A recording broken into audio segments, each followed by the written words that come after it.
I'm Mintz. I'm a food writer for the Toronto Star.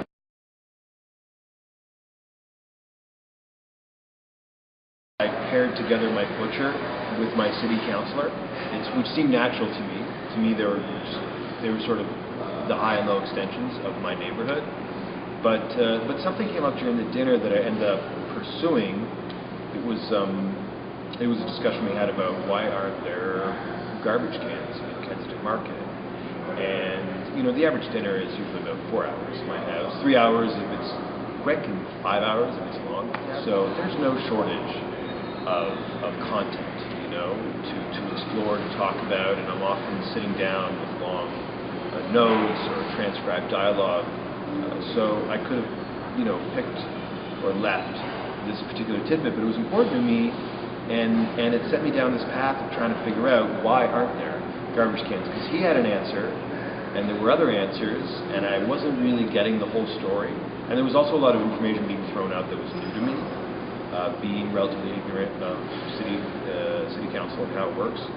And I started following it in a way that I hadn't with politics, because I'm a food writer. And I remember someone, a boss, an editor, saying to me a couple of years ago, it was when I was working on a story about ceviche, she said that you can follow anything through down to the subatomic level. It's up to you how far you want to go with it, but you can.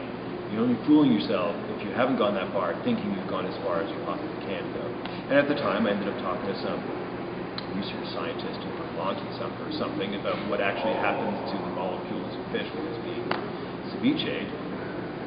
And I took that approach, and I actually followed it through. And, you know, for one line of the last paragraph that could have been scrapped or not, I ended up talking to so many people at City Hall and in Quebec, and it was a really worthwhile experience, is what I'm getting at. And I feel like no one ever complains about being over-prepared for an interview, and no one would ever complain about, you know, having done too much work after the fact, because you know, nothing's a loss. If you don't use things right now, you save them.